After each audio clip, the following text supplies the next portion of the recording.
A stone is dropped from the top of a building of a height of 250 meters. The distance x fallen in a time t seconds is given by x is equal to a half gt squared, where g equals 9.8 ms to the power minus 2. Air resistance is ignored. Part 1, determine the velocity of the stone after 3 seconds. Part 2, find the acceleration of the stone. And part 3, show that the stone reaches the ground in 7.5 seconds. Interested in the velocity, the acceleration, and that the stone reaches the ground in 7.5 seconds, so it stops moving. Okay, so part 1, determine the velocity of the stone after 3 seconds. Let's have a look at the important pieces of information in our question. So a stone is dropped from a top of a building a height of 250 meters. The distance x fallen in a time t seconds is given by x equals a half gt squared. G is equal to 9.8. So we're interested in the velocity after 3 seconds. So another word for velocity is speed. So the velocity or speed is going to be the rate of change of the distance with respect to time. We need to know this off by heart.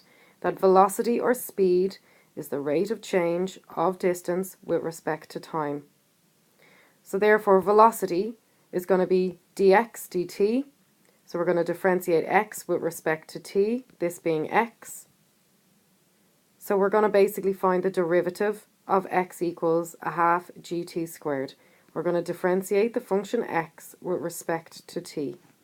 Velocity or speed is the rate of change of distance with respect to time. So if x equals a half gt squared, then derivative is going to be gt. So let's have a look at why that is. So when we're differentiating, we bring down the power in front and we reduce the power by 1. So 2 multiplied by a half is basically just going to be 1. So we could say we have 1 gt, or we can just leave it as gt. So 2 comes down in front, multiplied by a half is just going to give us 1. A half of 2 is 1. So you could just write in a 1 here in front of the gt, or just leave it as gt. And then 2 minus 1 is going to be 1, and gt to the power of 1 is just going to be gt. So the derivative of a half gt squared is just going to be gt. Now if we go back and have a look at our question, we're interested in the velocity after 3 seconds. So we know in the question that seconds is represented by t, t being our time in this case, but t being seconds. So all we have to do is substitute 3 in place of the t of our derivative. So our derivative was gt, so we're going to swap the t for 3, and we're just going to end up with 3g. So subbing in 3 in place of the t gives us 3g. And then what we have to do is substitute 9.8 in place of the g, because they told us in the question that g was equal to 9.8. And 3 multiplied by 9.8 is going to give us 29.4 after 3 seconds. So the velocity is 29.4 after 3 seconds. Okay, so in part 2 we want to find the acceleration of the stone.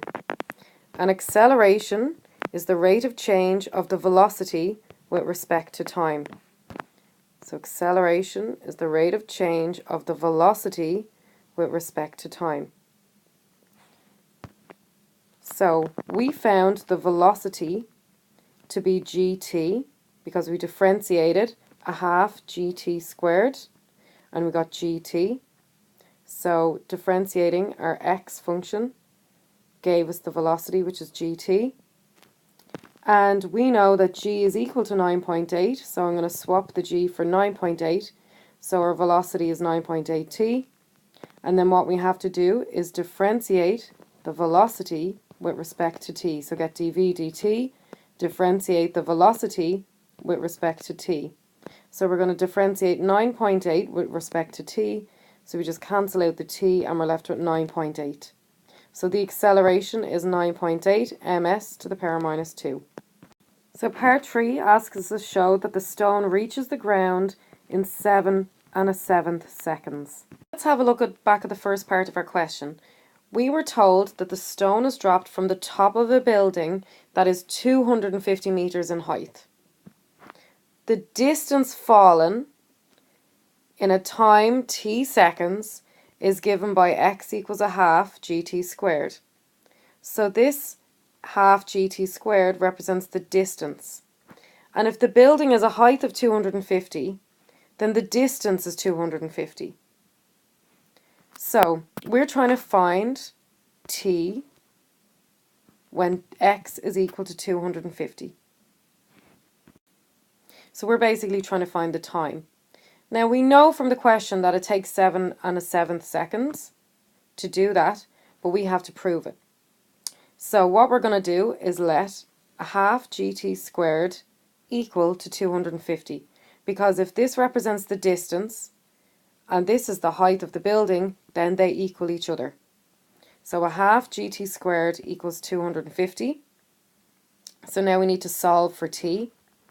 So we can bring over the half over the other side. So if we have a half multiplied by gt squared, then what we're going to have to do is divide by gt squared to get rid of the half. And 250 divided by a half is going to give us 500. So first of all, we had to get rid of the half from the gt squared. Since the half is stuck onto the gt squared, two things stuck together in maths means multiply. The opposite of multiply is divide.